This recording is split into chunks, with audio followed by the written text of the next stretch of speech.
पुण्यात्माओं, इस अमर कथा में अरुचि ना करना है।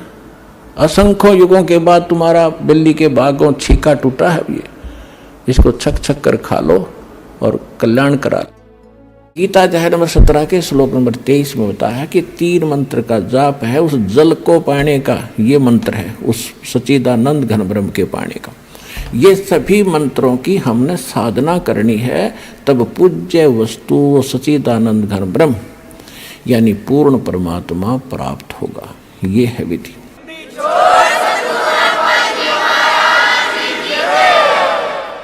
अब वो कैसे प्राप्त होगा? अब प्रथम मंत्र आपको दे रखा है, तो प्रथम मंत्र और लास्ट मंत्र, इनकी जो कमाई है ये आपकी सेव रहेगी, सेफ रहेगी, बचत रहेगी। और बाकी जो 5 नामों की कमाई है, साधना है, ये हम प्रथम जाएंगे जब आत्मा हृदय कमल से चलेगी। हृदय में रहती है आत्मा का मूल वास, यहाँ पर है। जागृति में फिर यह नेत्रों के पास आ जाती है, यहाँ बैठकर सारा कंट्रोल करती है। जब हम चलेंगे तो हम सीधे मूल कमल पर जाएंगे। वहाँ पर गणेश जी की चौकी है, वहाँ बैरियर है। तो वहाँ जाकर के हम जब पहुँचेंगे, गुरु साथ होगा। जैसे वकील होता है तो उसके साथ साथ वो सारे काम कागज पूरे करता हुआ, अकाउंट क्लियर कराता हुआ आपका आगे चलता, जैसे सीए होता है, यो समझ लो। तो परमात्मा की आपको वहाँ से लेकर आखिर तक आवश्यकता पड़ेगी। अब वहाँ आप जब जाओगे, परमात्मा पहले ही आपके सारे अकाउंट क्लियर करवा के इनसे और त्रिकुटी में बैठा पाओगे आपको। जब आप यहाँ से चलोगे, संसार छोड़कर मूल कमल में जाओगे, जहाँ गणेश जी का कमल है, तो वहाँ आपके अकाउंट क्लियर, सारे क्लियर पाओगे और आपको तुरंत रास्ता दे दिया जाएगा। चलो जी जाओ, आप कागज पूरे आपके, जाइए। फिर आप आओगे सावित्री ब्रह्मा जी वाले कमल में, जिसको अधिष्ठान चक्र कहते हैं, स्वाद चक्र भी कहा है। इसी तरह वहाँ से आपको क्लीन चिट तार में लगी, आप जाइए। फिर इसमें नाभि कमल में आओगे, विष्णु जी के कमल में। फिर यहाँ से भी आप आगे चलोगे कि आपका अकाउंट क्लियर, जाइए हृदय। फिर कंठ कमल, फिर आप पहुँचोगे त्रिकुटी पर। जब आप त्रिकुटी पर पहुंचोगे, वहां परमात्मा मिलेंगे इस दास के रूप में। अब जैसे आप यहाँ गुरु जी के प्रति जैसा व्यवहार, जैसा विचार और जैसी श्रद्धा आपकी है, ये आपकी यहाँ रिहर्सल कराई जाती है कि गुरु मानुष कर जानते ते नर कहिए अंध, ओवे दुखी संसार में आग काल के फंदे। गुरु को मानुष नहीं जाने, गुरु गोविंद कर जानियो, रहियो शब्द समाए, मिले जब दंडवतम बंदगी, नहीं पल पल ध्यान लगावे। गुरु गोविंद दोनों खड़े, काके लागू पाए, बलिहारी गुरु अपना जिन गोविंद दियो मिलाए। अब परमात्मा ने यह सिद्ध करना, हमारे को एक ट्रेनिंग दे रहे हैं कि जैसा व्यवहार आप इस दास के प्रति कर रहे हो, ऐसा ही भगवान के प्रति माना जाएगा। और जैसा आप दिन में रिहर्सल कर रहे हो, रात में सौपन भी वैसे ही आएंगे। तो संसार छोड़कर जब जाओगे, आपको सौपन सा बनेगा। तो जैसा आपकी आस्था यहाँ वहाँ तो सामने स्पष्ट नजर आओगी, तो वहाँ आपकी परीक्षा होगी। अब जैसे वहाँ गुरु जी के साथ भगवान खड़ा हो, आपने परमात्मा को देखा नहीं, केवल चित्र चित्र देखे हैं उनके, तो वहाँ जाकर आप किसको प्रणाम करोगे? गुरु गोविंद दोनों खड़े, किसके लागू पाए, बलिहारी गुरु अपना जिन गोविंद दियो लाए। यानी हमने इतना दृढ़ होना है इस मार्ग पर सफल होने के लिए। वो जो दास के रूप में होगा, वो भगवान ही होगा वहाँ पर। अब परमात्मा ये भी देखते हैं कि जैसे 120 वर्ष भगवान रह कर चले गए यहाँ पर, और इस दास के स्थान पर अगर वो आज होते तो आप तो पहचान तो सकते ही नहीं, क्योंकि जब भी ना पहचाना, क्योंकि जो लाहे का काम करें, एक लंगोटी ही बांध, धोती ही बांध के फटे पुराने कपड़ों में घूमे फिरे, सारा काम करें, तो हमने सोचे जनसाधारण आम आदमी है। तो इसलिए परमात्मा वो एक विधान बताएंगे और इसलिए दास को भेजा कि भगवान को पहचानवा दे, आपको पहचान करा दे और कैसे मिलेगा ये नियम बताओ। तो जैसी उस समय भगवान होते इस दास के स्थान पर आप जैसा व्यवहार करते तो भगवान ये सब आपके अकाउंट जमा होता रहता आपका कि इसका कैसा व्यवहार है, कैसा विचार है। तो अब दास ये देख रहा है, दास के प्रति जैसा आपकी भावना, जैसे आपके विचार, आपकी श्रद्धा है, तो आपकी वहाँ बुक में लिखे जा रहे। परमात्मा वाले स्थान के पास आपकी एक अलग से पैड है, आपकी बही है, आपका अकाउंट खुला हुआ है, एक फैक्स वहाँ जाता है। तो उस समय फिर आपका जैसा स्वभाव आप वहाँ प्रयोग करोगे त्रिकुटी पे, जैसा आप यहाँ कर रही हो एज इट इज होगा। फिर वहाँ से अगर गलती कर दी तो आपको फिर भी वापस पटक दिया जाएगा, वहाँ से भी आपको फेल होकर वापस निराशा हाथ लगेगी। यहाँ अलग बात है कि किया हुआ कर्म यहाँ ऊपर के ब्रह्मांडों में आप देवता बने रहोगे हजारों लाखों युगों तक, और फिर वहाँ आपकी पूरी पूंजी भक्ति नाश करा कर ये वापस पटक देगा धरती पे। तो इससे बचने के लिए जो पहले हम मार खा गए, हमने धोखे खाए, उससे बचने के लिए अब ये फावल पॉइंट बताए जाते हैं। इसमें दृढ़ रहना बच्चों, बार बार यही आपको बताया जाता है। जब आप त्रिकुटी पर पहुंचोगे तो वहाँ ये नीचे के मंत्र तो हो गए साफ, कंठ कमल तक सारे आपका हिसाब किताब हो गया। आपके साथ वो 2 मंत्र का जाप वो और साथ है। यहाँ कंठ कमल से लेकर त्रिकुटी तक जाने का बहुत लंबा रास्ता है। ये तो एक यहाँ तो मैप है, वहाँ ओरिजिनल चीज़ है। तो वहाँ जाने के बाद जब आप पहुँचोगे तो 2 मंत्र आपके पास होंगे, 3 मंत्र होंगे, उनकी कमाई आपके साथ होगी। ओम तो ब्रह्म का है, और दूसरा जो मंत्र सांकेतिक आपको दिया जाता है सतनाम में, वो अक्षर पुरुष का मंत्र है, सातसंग ब्रह्मांड के स्वामी का। अभी तक हमारे को 10वां द्वार का ही ढोल पीटा गया ऋषि व ऋषियों के द्वारा। और एक जम्मू के अंदर मधु परमहंस को आवे, कबीर पंथी को और कह का पता नहीं इसने, और वो कबीर साहब की किताब अधूरी सी बाणी पढ़ ली, 11वीं खिड़की एकादश,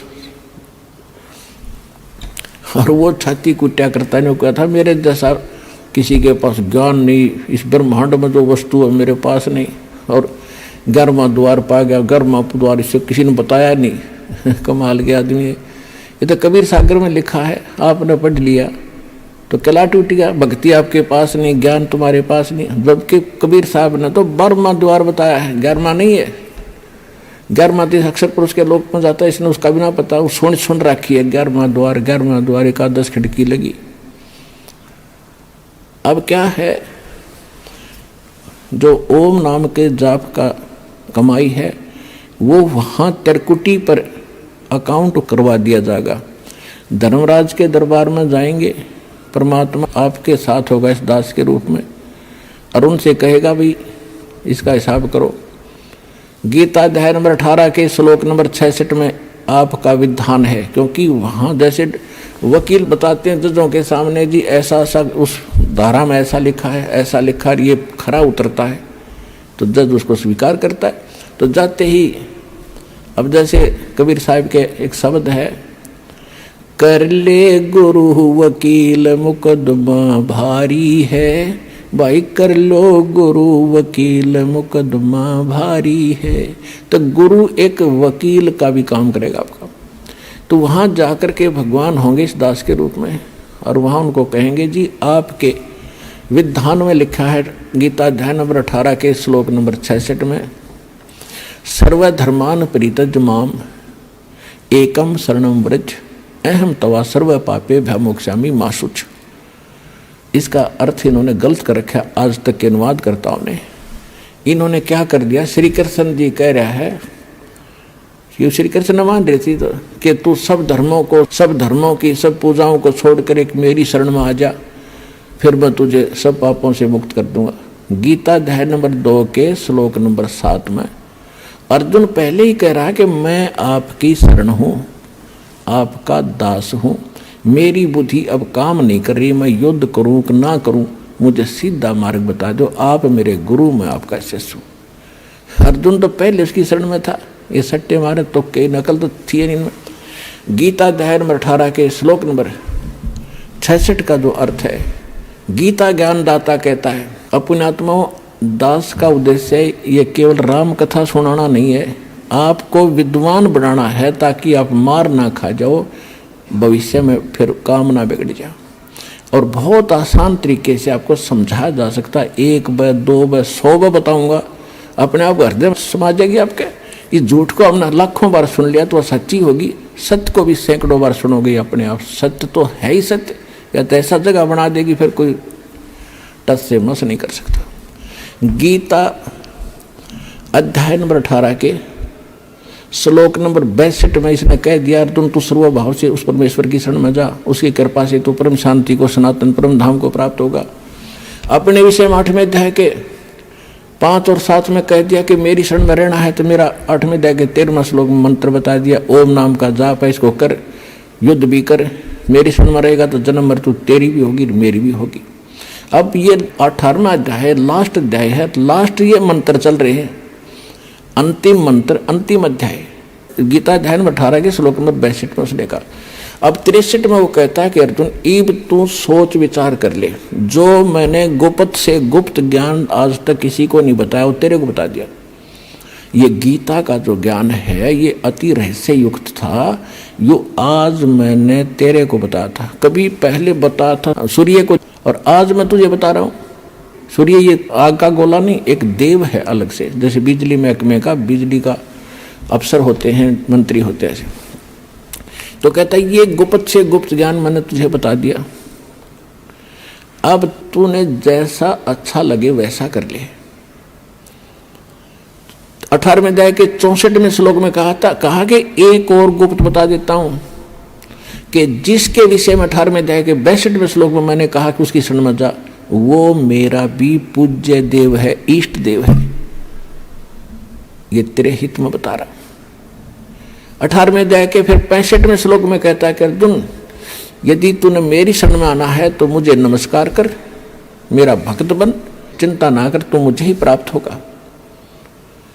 फिर 18वें अध्याय के 66वें श्लोक में फिर कहा है यदि तूने उसकी शरण में जाना है तो सर्व धर्मान परित्यज माम।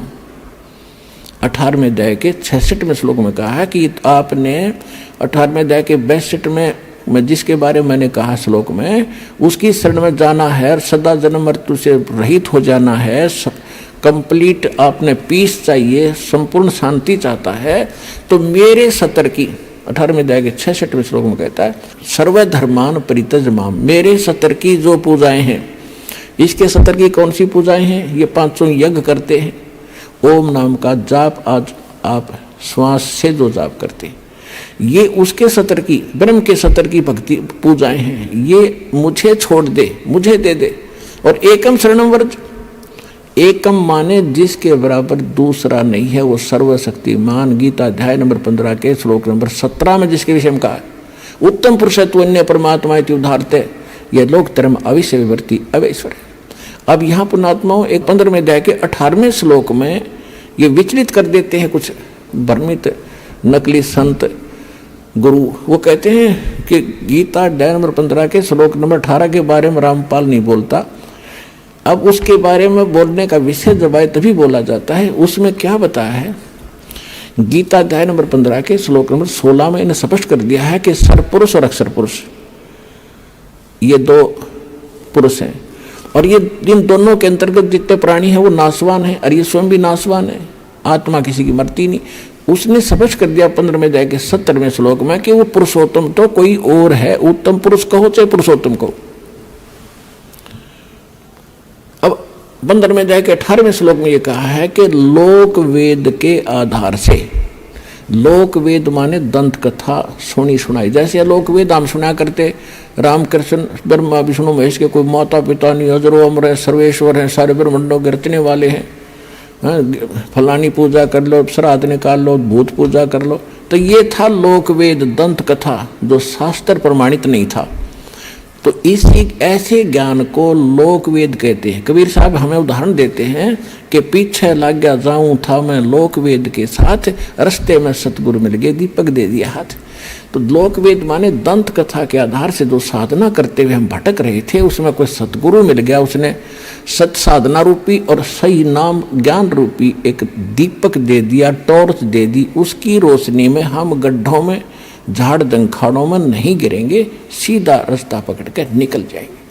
तो जैसे दास पहले श्री कृष्ण का पुजारी था, श्याम जी का पुजारी था, हनुमान जी का पुजारी था, तो वो था लोक वेद के आधार से। फिर सतगुरु ने दीपक दिया, पूज्य गुरुदेव मिले राम देवानंद जी, तो उसके आधार से दास सीधा चला। तो यहाँ परमात्मा हमें बता रहे हैं कि पीछे लग गया जाऊं था मैं लोक वेद के साथ, और इस भक्ति रूपी सफर में सतगुरु मिल गए, दीपक दे दिया हाथ। तो यहाँ गीता अध्याय नंबर 15 के श्लोक नंबर 18 में गीता ज्ञानदाता कहता है कि मैं लोक वेद के आधार से पुरुषोत्तम प्रसिद्ध हूँ, क्योंकि जितने मेरे अंतर्गत प्राणी आवे हैं, इंक्लूडिंग ब्रह्मा विष्णु महेश, इनसे मैं उत्तम हूँ, इनसे ताकतवर हूँ, इसलिए मैं पुरुषोत्तम नाम से प्रसिद्ध हो गया लोक वेद के आधार से, दंत कथा से। लेकिन उत्तम पुरुषत्व अन्य परमात्मा इति उदाहरत है, यह लोकतरम अविषय विवृत्ति अवैश्वर है। गीता अध्याय नंबर 15 के श्लोक नंबर 17 में स्पष्ट कर रखा हो, तो वो कोई और है। और गीता ज्ञानदाता खुद कहता है उसकी शरण में जाओ, उसकी कृपा से तो परम शांति को, सनातन परम धाम को प्राप्त हो। अब गीता अध्याय नंबर 18 के श्लोक नंबर 66 का जो अर्थ है कि सर्वधर्मान परित्यज्य, मेरे सतर की सब पूजाएं छोड़ दे, मुझे दे दे, तो हम वहां ओम नाम के जाप की कमाई उसको दे देंगे। त्रिकुटी पर इसके लेखाकार धर्मराज के दरबार में जमा करा देंगे, ये वहां से आपको बरी कर देगा। अब आगे लेके चलेंगे परमात्मा आपको। अब 10वां द्वार तो इस एक पिंड और ब्रह्मांड के अंदर रह जाता है, शरीर उसी का एक प्रारूप है। इससे आगे निकलेगा फिर सूक्ष्म रूप से, फिर जाएगा 11वें द्वार पे। 10वां द्वार जाके ब्रह्मरंध्र खुल जाने के बाद 10वां द्वार फिर एक हो जाता। जैसे एक तो द्वार का इधर का हिस्सा, एक सामने का, तो इसलिए इसको बहुर गुफा भी बताते हैं, हर एक उसमें बहुर गुफा होती है। तो इसका लास्ट आखिरी एंड जो 10वें द्वार का जाके समाप्त होगा 11वें द्वार, आगे जाके 11वां द्वार पाओगा, जहां इस अक्षर पुरुष के लोक में प्रवेश करेंगे। वो 11वां द्वार है। 21 ब्रह्मांड एक पूरा पैक्ड है, 7 संग ब्रह्मांड अलग से पैक्ड है, तो उनके बीच में एक ही द्वार है और सामने वाले में भी एक ही द्वार है। तो वो द्वार ऐसे घूम कर जाता है और उसमें जाके खुलता है। तो 11वां द्वार जो है सरपुरुष के 21 ब्रह्मांड पार करके से निकलेंगे और उसमें प्रवेश करेंगे अक्षर पुरुष वाले, वो 11वां द्वार है। फिर अक्षर पुरुष के लोकों को पार करते हुए 7 संग ब्रह्मांडों को हम पार करके आगे जाएंगे। वहां जो तत्व मंत्र है सांकेतिक सतनाम के अंदर 2 अक्षर में जो एक मंत्र है ओम से दूसरा, इसकी कमाई हम वहां देंगे और उसके 7 संग ब्रह्मांडों को पार करने का वो टैक्स है, उसका किराया है। अब हमारे पास रह जाएगा सत्य सार नाम की कमाई, उसको लेकर हम फिर 11वां द्वार पार करके 12वें द्वार को पार करेंगे, वो सतलोक में प्रवेश करावेगा और ये सत्य नाम सार नाम की कमाई हमारे साथ वहां जाएगी। ऐसे हम मोक्ष प्राप्ति करेंगे और नीचे से लेकर ऊपर तक आपको गुरु की आवश्यकता पड़ेगी। तो यहाँ कहते हैं गुरु बिन माला फेरते, गुरु बिन देते दान, गुरु बिन दोनों निष्फल हैं चाहे पूछो वेद पुराण। कबीर हरि जय रूठ जा, गुरु की शरण में जावे, कहे कबीर गुरु रूठ गए तो हर ना करे सहाय। अब रामानंद जी का प्रकरण अभी बहुत शेष रह गया है, फिर आगे बताएंगे, क्योंकि इन महापुरुषों को आधार बनाकर आपको यथार्थ ज्ञान से परिचित कराया जाता है। ये सत्संग का उद्देश्य होता है कि उसमें सत्य ज्ञान ही बताया जाए। और अधिक जानकारी व संत रामपाल जी महाराज जी से निःशुल्क नाम दीक्षा प्राप्त करने के लिए संपर्क करें। हमारे संपर्क सूत्र है 8222880541, 8222880541। 98805442। आप नीचे स्क्रीन पर दिए गए हमारे अन्य नंबरों पर भी संपर्क कर सकते हैं। विजिट करें हमारी वेबसाइट पर। हमारी वेबसाइट है www.jagatgururampalji.org।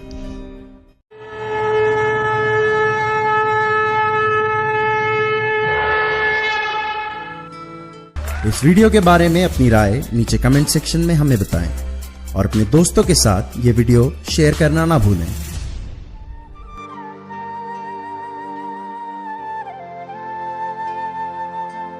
परमात्मा बंदी छोड़ कहते हैं भाई भक्ति करा करो गणी गणी। और ये समय ये दाव फिर नहीं लगेगा।